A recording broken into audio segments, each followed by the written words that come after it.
ভাই আসসালামু আলাইকুম। ওয়ালাইকুম সালাম ভাই। তো আপনার নামটা কি ভাই? আমার নাম ফজলু। আপনার আব্বার নাম? সমর আলী। আপনি গ্রামের নাম? কাশিমনগর। থানা? সিঙ্গার। জেলা? মানিকগঞ্জ। জেলা মানিকগঞ্জ।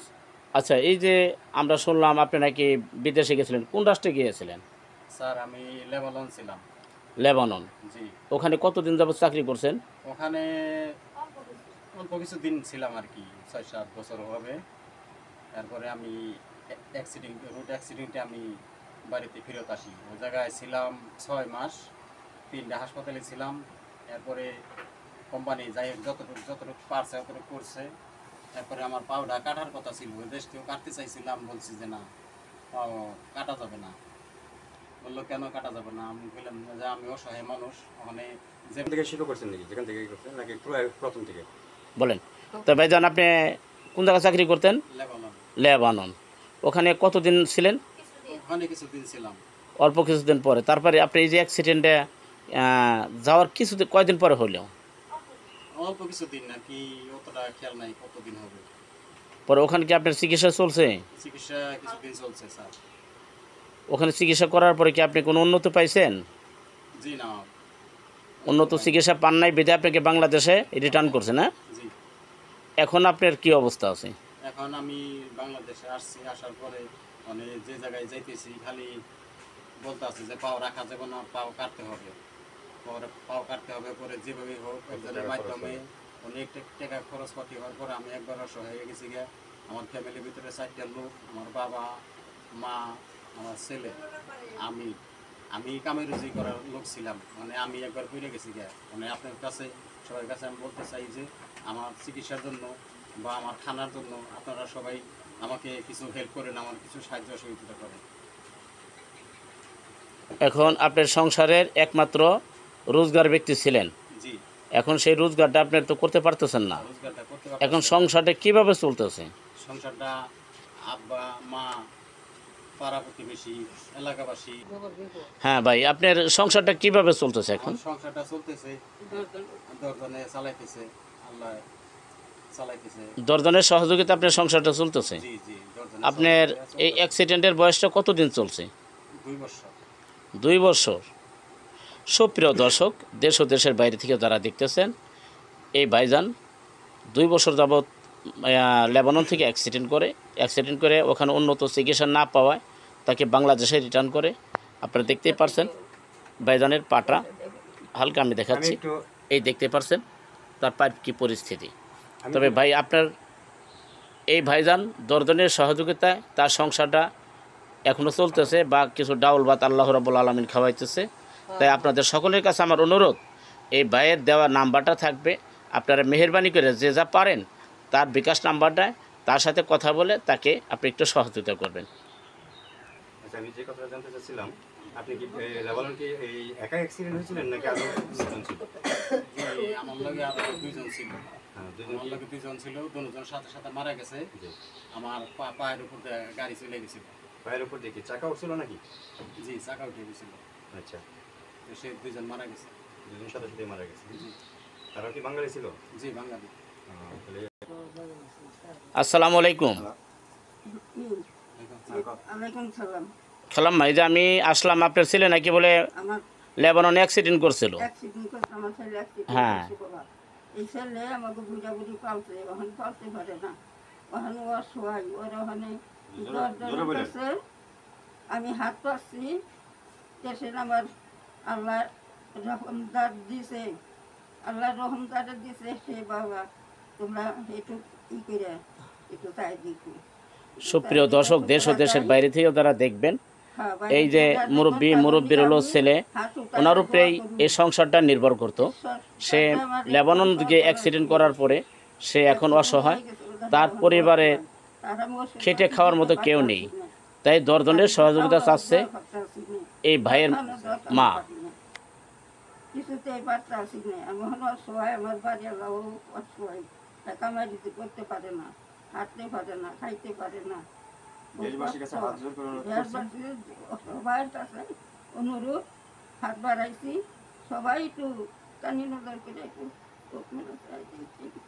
তাছাড়া কিন্তু আমার উপায় নাই। কোনো উপায় নাই আমার, 10 জনের কাছে হাত বাড়াইছি। আসসালামু আলাইকুম। ওয়ালাইকুম আসসালাম। আফা, আপনি ক্যামেরার সামনে কেন আসলেন? ভাই, আমি ক্যামেরার সামনে আসলাম, আপনাদের কাছে আমি অনেক কৃতজ্ঞ। আমার ভাইরে, বাবারে, মারে ভাত দিত, ভাইয়ের একটা ছেলে আছে, এটা অনেক দুঃখের বিষয়। ভাইয়ের বউটা চলে গেছে অ্যাক্সিডেন্টের কথা শুনে। এখন বাইরে মা খাওয়াইতে পারে না, গোসল করাইতে পারে না, সবই নিজের করতে হয়। আমি তো বোন পরের ঘরে, আমি ভাইয়ের বড় বোন। একটু জোরে বলেন। আমি ভাইয়ের বড় বোন, পরের ঘরে থেকে আসি, আমার অনেক কষ্ট হয়। এখন আমারও তো সামর্থ্য নাই টাকা পয়সা দিয়ে আমি হেল্প করবো। আপনাদের মতো 10 ভাইয়ের কাছে আমি হাত পাচ্ছি শুধু ভাইয়ের জন্য। আপনারা 10 ভাই যদি হেল্প করেন তবে ভাইটা আমার বাঁচতে পারবো ইনশাআল্লাহ। আর এই ভাইয়ের ইনকাম দিয়ে বাবাই খায়, মায় খায়, সবাই খায়। এখন ভাই নিরুপায় হয়ে পড়ছে, এখন ভাইয়ের মুখে খাবার জুটে না। এটাই আপনাদের কাছে আমার অনুরোধ, ছোটো বড়ো সবার কাছে, যে যা পারেন আমার ভাইদের দান করবেন।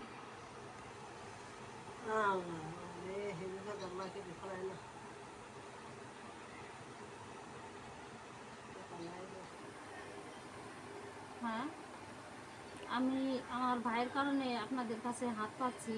আমার এই ভাই ইনকাম করতো।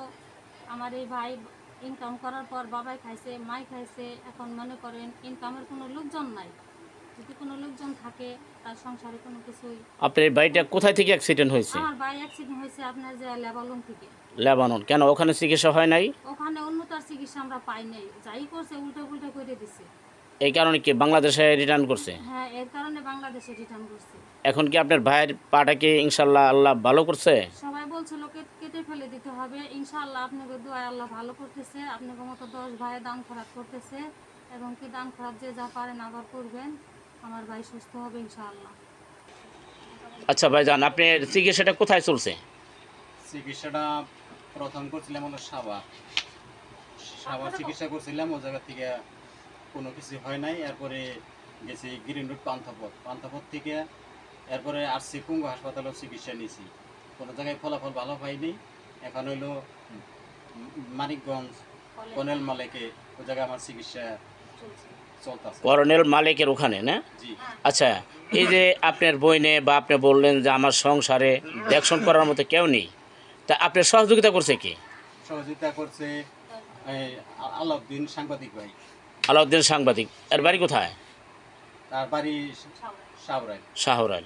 আচ্ছা প্রিয় দর্শক, দেশ ও দেশের বাইরে থেকে যারা দেখবেন, এই অসহায়ের পাশে আপনাদেরকে দাঁড়ানোর জন্য সুবিনতভাবে অভিনন্দন জানাচ্ছি যে আপনার মেহরবানি করে এই অসহায়ের পাশে একটু দাঁড়াবেন। এবার চলুন যাই আলাউদ্দিন সাহেব কী বলে একটু তার কাছে জেনে আসি। আচ্ছা ভাইজান, আপনার নামটা কি? আমার নাম মোহাম্মদ আলাউদ্দিন। আপনি কী কাজ করেন? আমি একজন সাংবাদিকতা। সাংবাদিক। জি। আপনি যে ভাইজান বললো যে আপনি নাকি তার সহযোগিতা করছেন।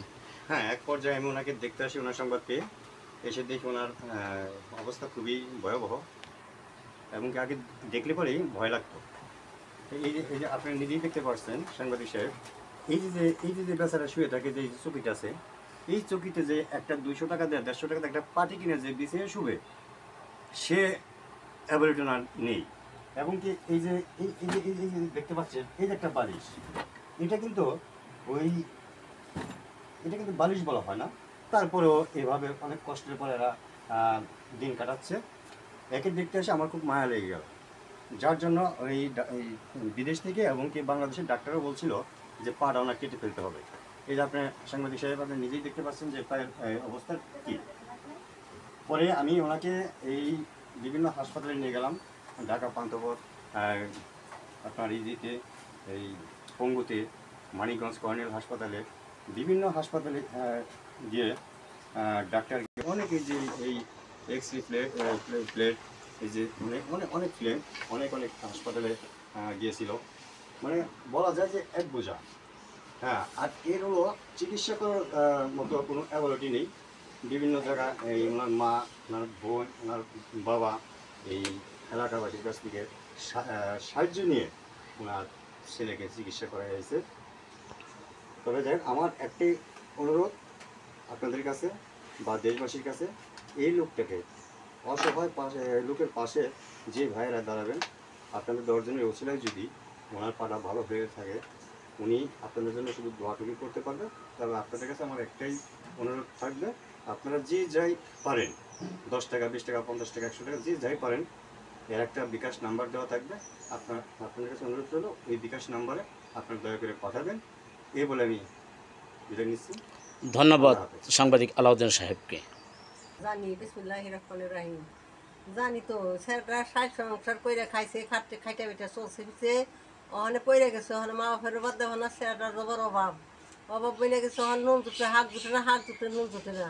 ওখানে স্যাররা আপনারা একটু দেখেন, দেখে স্যাররা কিছু কিছু করে ভগতের কাছে নইটে আপনারা একটু দেখে আপনারা চেষ্টা পাতি করে দেখুন। দর্দনের সহযোগিতা চাচ্ছেন আপনি? সহজে আল্লাহ আরে ভালো করুক। আপনারা দোয়া করেন, আমরাও দোয়া করি। আপনি কি প্রতিবেশী নন না? হ্যাঁ ওনার প্রতিবেশী? আমার এই যে, আচ্ছা আচ্ছা।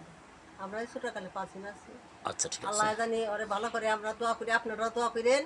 ওর জানি আল্লাহ ভালো করে আপনার সদ করে আপনারা একটু দেখেন, আপনারা ওর পাওটা ভালো হইলে খাটা ফাটা পারে। মুরব্বী, আপনি বলতে কি চাচ্ছেন যে দর্দনিক সহযোগিতা আপনি চাচ্ছেন যে এর পাশে, এই অসহায়ের পাশে যে দাঁড়াবে তার জন্য আমরা প্রাণ ভরে দোয়া করব। দোয়া করবো। হ্যাঁ হ্যাঁ সুপ্রিয় দর্শক, দেশ ও দেশের বাইরে থেকে যারা দেখবেন, হ্যাঁ হ্যাঁ আল্লাহ উনি একজন অসহায় মানুষ, ঠিক করে। তাই অসহায়ের পাশে আপনাদেরকে অনুরোধ করে বলছি যে এর পাশে দাঁড়াবেন, একটু সাহায্য করবেন যাতে উনি একটু ডাউল ভাত খেতে পারে। এই সিনারিটা নিন। ধন্যবাদ সবাইকে, এই সিনারিটা নিন। ভালো এই যে, থাকেন। এই যে বাড়ির চতুর্পাশেই ওনাদের পানি। এই যে দেখতে পাচ্ছেন, এইটাই সেই ফজলু ভাইয়ের বাসা।